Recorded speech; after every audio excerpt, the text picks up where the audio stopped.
इस देह के लिए कोई शोक नहीं करना। मुझे पता था कि मैं आज उनके पीछे पीछे जाऊंगी। हमारे लिए कुछ भी और करने की जरूरत नहीं है, क्योंकि हम जिंदगी से संतुष्ट होकर जा रहे हैं। जो भगवान ने दिया उसका धन्यवाद करते करते जिंदगी बीत गई। अब आखिरी धन्यवाद प्रार्थना के रूप में करके विदाई ले रहे हैं, इसलिए हमारे लिए कुछ करने की जरूरत नहीं। आप सोचिए, एक साथ दो अर्थियां गई। अब उन संस्कार हो गया, बेटियां वापस आई। अब वो माता पिता की किताबें, डायरियां खोल के देख रहे हैं, जिसमें लिखा है कि हर दिन जो तुम सुनते हो, जो तुम पढ़ते हो, जो तुम जानते हो, क्या उस पर प्रयोग करते हो? और यही एक महाभारत में वर्णन आता है कि युधिष्ठिर से नारद जी ने जाकर के प्रश्न किया था, कच्चित्ते सफला वेदा, कच्चित्ते सफलम श्रुतम, कच्चित्ते सफला दारा, कच्चित्ते सफलम धनम। युधिष्ठिर, मुझे बताइए, बहुत पढ़ा तुमने, तुम्हारा पढ़ा हुआ क्या तुम्हारी जिंदगी में सफल हुआ? तुमने बहुत सुना, उसका लाभ जिंदगी में लिया? तुम्हारा एक घर परिवार है, क्या उसमें सफलता पाई? कच्चित्ते सफलम धनम, तुम्हारे पास धन बहुत है लेकिन धन से जिंदगी धन्य हुई? तो एक कच्चित अध्याय के नाम से महाभारत में एक पूरी चर्चा है, जिसमें उन्होंने प्रश्न किया कि कुछ सवाल जिंदगी से करो, क्या तुम सफलता यहां तक प्राप्त कर पाए हो, यहां तक पहुंच पाए हो? मैं भी आपसे निवेदन करना चाहता हूं कि जब आप सुनने बैठ जाते हैं तो सुनने का मतलब पहले श्रोता बनना है, उसके बाद जिज्ञासु विद्यार्थी बनना है, और विद्यार्थी बनने के बाद में आपको साधक बनना है। और जब आप साधक बन जाते हैं तो वहीं पर फिर रुकना नहीं होता, तब आप भक्त बनते हैं। और भक्त वो होता है कि एक शब्द है विभक्त, जो बटा हुआ है, और एक भक्त जो जुड़ा हुआ है। तब आप अपने आनंद से, अपने परमात्मा से हर पल जुड़ाव अनुभव करते हैं। परमात्मा का भक्त। और कहते हैं कि उसी के बाद फिर व्यक्ति शिष्य बनता है। शिष्य वो है कि जो ये कहता है कि शीश अब मेरा नहीं है, ये आपका हो गया। जहां सिर झुकाना सीख गया व्यक्ति, जहां इतना अपने अहम को गला दिया कि अब गुरु बताएगा और मैं करूंगा, दिशा वो देगा, चलूंगा मैं। तो इसलिए आपसे ये कहना चाहता हूं कि जब आप सुनने के लिए श्रोता बनकर बैठे हैं तो आप अपने आप को नापिए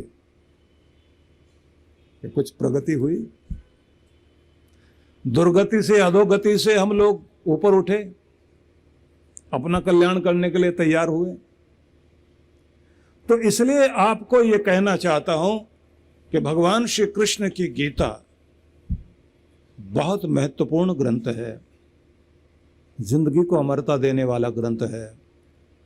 अगर आप ये चाहते हो कि जो काम आज तक आपकी जिंदगी में नहीं बने वो बन जाएं, तो गीता सुने और गीता को पढ़ें और गीता को घर में लेकर के आए। और अगर आप ये सोचते हैं कि आपकी जिंदगी में सुख और समृद्धि दोनों होनी चाहिए, तो फिर गीता, क्योंकि भागवत महापुराण को जब आप सुनते हैं तो वहां मरण सुधारने का संदेश है, और गीता वो है जहां जन्म और मरण दोनों सुधारने का आशीर्वाद प्राप्त होता है। कुछ लोगों ने यह समझ लिया कि गीता तो मरने वाले को सुनाई जाती है।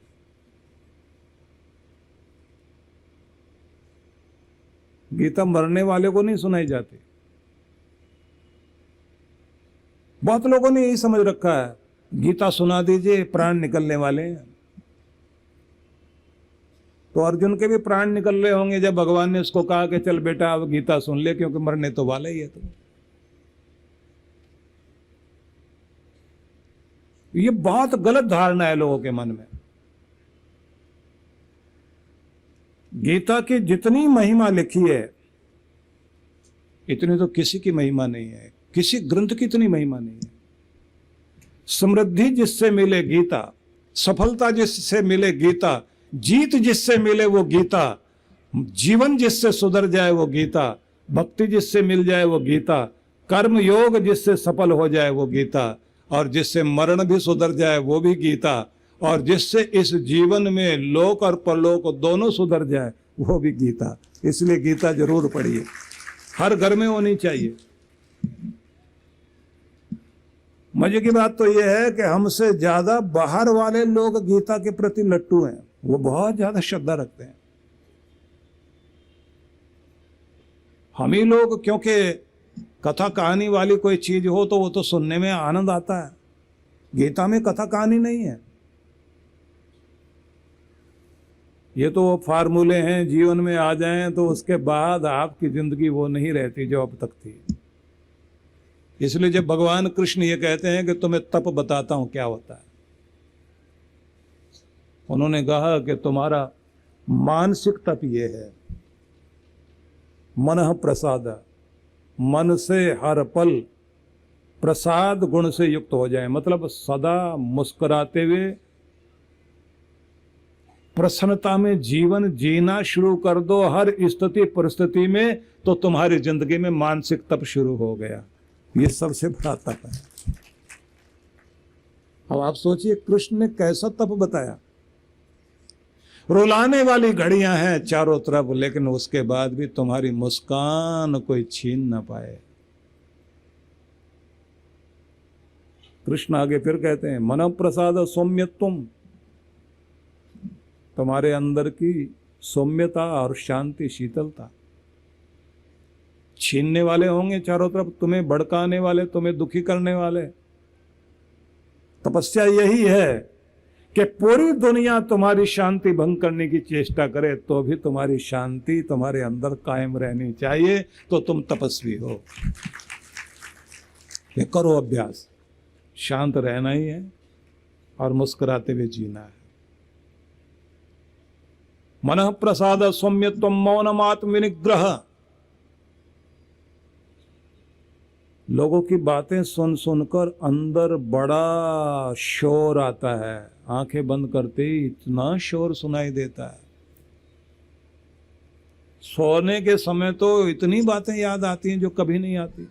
कुछ लोग कहते हैं जब भी आंखें बंद करके बैठते हैं, भगवान का नाम जपते हैं, जो चीज कभी याद नहीं आती उस समय जरूर याद आती है। और दुश्मन तो उसका तो चेहरा ऐसे याद आता है उस समय, पता नहीं कहाँ भीड़ में छिपा हुआ होता है, उसी समय आता है सामने।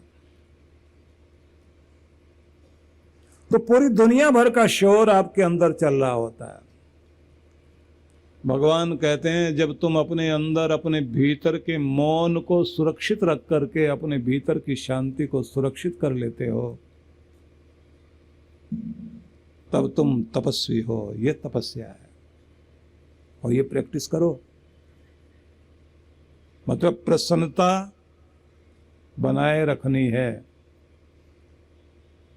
तो मुस्कुराते रहिए। पति पत्नी को देखकर मुस्कुराए, पत्नी पति को देखकर मुस्कुराए, अगर ऐसा हो जाए तो बड़ा सौभाग्य जाग जाए। बस यही दोनों ने एक दूसरे को देख के मुस्कुराते, बाकी तो सब मुस्कुराते हैं। लेकिन मैं आपसे कहना चाहता हूं कि कुछ भी स्थिति क्यों ना हो, अगर आप अपने जीवन में मुस्कुराते हुए शांति से जीवन व्यतीत करते हैं और आदत बना लें, सौभाग्य आपकी तरफ अपने आप आना शुरू हो जाएगा। बहुत सारे लोग ये कहते हैं कि अगर जीवन में कोई खुशी हो तो मुस्कुराहट अपने आप आगे आ जाती है। जब खुशी नहीं होती तो कितनी कोशिश करें तो मुस्कुराहट आती ही नहीं। किसी ने खुशी से जाके ये पूछ लिया कि लोग तभी तो मुस्कुराते हैं जब आप आते हो, तो खुशी ने यह कह दिया कि ऐसा नहीं है, मैं तभी आती हूं जब लोग मुस्कुराते हैं। ये कमाल की बात है। खुशी से जब पूछा गया कि तुम जब आओ तो ही तो लोग मुस्कुराएंगे, खुशी ने कह दिया कि जब लोग मुस्कुराते हैं तभी मैं आती हूं, क्योंकि मुस्कुराहट से आपके होठों का द्वार खुलता है, गेट खुलता है, और तब मैं इससे प्रवेश करके दिल में जाके बैठ जाती हूं। जो हर पल पूरा दिन मुस्कुराता रहेगा उसके मुख से के द्वार खुले रहेंगे, खुशी को अंदर बैठने का मौका मिल जाएगा, और जो इसको अंदर बैठा लेगा तो फिर वो हर पल मुस्कुराता रहेगा। तो मतलब सीधा सा ये हुआ कि अगर आप सोचते हैं कि आपकी ज़िंदगी में मुस्कुराहट भी रहे और खुशी भी रहे, तो पहले तो कैसे भी करके, चाहे नकली चाहे उधार की मुस्कुराहट ही सही है, आप मुस्कुराहट लाना शुरू कर दीजिए। खुशी तो आपके अंदर जाके बैठेगी ही बैठेगी और हर समय रहेगी। इसलिए आपको हर समय मुस्कुराते रहने का अभ्यास करना पड़ेगा। भगवान कृष्ण कहते हैं ये तप है। उन्होंने ऐसा तप नहीं कहा कि जाओ गुफा में बैठो और उल्टे लटक जाओ। हालांकि 12 साल तक भगवान श्री कृष्ण ने बद्रीनाथ में तप किया। अपने गरुड़ वाहन को गरुड़ चट्टी में रोका। जब आप लोग जाते हैं बद्रीनाथ जाते हैं तो बीच में गरुड़ चट्टी आती है। गरुड़ चट्टी में भगवान ने अपना गरुड़ वाहन छोड़ा, और आश्चर्यजनक बात यह है कि अपने पदत्राण भी, अपनी खड़ाओ भी उतार दी, नंगे पांव गए और बद्रीनाथ वाले स्थान में जाकर के तप किया 12 साल। 1 साल और कठोर तप किया, जब उन्होंने बदरी फल, बेर फल खाकर तपस्या की। बद्रीनाथ में हम लोग गए, 300 लोगों को साथ लेकर, साधना भी करानी थी, नाम जप भी चले, भगवान के दर्शन भी हों। तो 300 लोगों को साथ लेकर गए। तो जब वहां जाकर थोड़ी साधना शुरू कराई, कुछ यज्ञ भी शुरू हुआ, तो एक दिन थोड़ी छुट्टी मिली। हम लोग भारत का जो आखिरी गांव है, उसके बाद आगे चाइना बॉर्डर शुरू हो जाता है, उन पहाड़ों के पार, वहाँ से 40 किलोमीटर दूर आगे जो है चाइना है। भारत का आखिरी गांव जो है माना गांव है। तो हम लोग चलते हुए वहाँ तक पहुँचे। तो वहाँ के जो प्रमुख थे, ग्राम प्रमुख, उन्होंने हमारे नाम के बारे में सुना होगा, बेचारे मिलने आ गए, कुछ और लोग आ गए। तो मैंने कहा कि यहाँ चारों तरफ बर्फ है, कुछ औषधियाँ भी उगती हैं क्या? तो उन्होंने कहा कि बाईं तरफ तो आप देख रहे हैं कि इधर जो है अलकनंदा बह रही है और ऊपर की तरफ जो है सरस्वती नदी आती है, कि ये जो मार्ग है इसको स्वर्ग का मार्ग कहा जाता है, जिससे पांडव लोग जो है यात्रा के लिए गए थे। उसमें एक भाग है जहां अभी भी लोग दर्शन करने के लिए उधर की तरफ यात्रा करते हैं। और बोले ये दाईं तरफ का जो भाग है, यहां पर इतने छोटे छोटे फूल होते हैं जो बहुत ध्यान लगाने से दिखाई देते हैं। हमने देखा तो बहुत छोटे छोटे फूल उगे हुए थे। बोले इसमें जड़ी बूटियां होती हैं। तो मैंने कहा हमने जो पढ़ा है कि भगवान श्री कृष्ण ने 12 वर्ष तक यहाँ तप किया था और बद्री फल खाया था, बेर। तो बेर, कांटों वाले बेर के जो पेड़ होते हैं वो तो पहाड़ों में तो होते ही नहीं, और बद्री के कारण ये बद्रीनाथ पड़ा। तो उन्होंने कहा कि यहाँ की झाड़ियाँ अलग तरह की होती हैं, उनके बेर होते हैं। उन्होंने कुछ बेर ला करके दिखाए, बहुत ही ग्रीन कलर के थे, छोटे छोटे। बोले जब पक जाते हैं इनका अपना एक प्रभाव है, ये संपूर्ण आहार भी है, रोग नाशक भी है और शक्ति देते हैं। बोले ये खास खास स्थानों पर होते हैं, और जहाँ और जगह आप देखेंगे तो वहाँ जो फूल खिलते हैं वो बिल्कुल सफ़ेद रंग के ही होंगे, दूसरे रंगों के नहीं होते। लेकिन यही एक जगह है जिसमें ये रंग बिरंगे फूल खिलते हैं।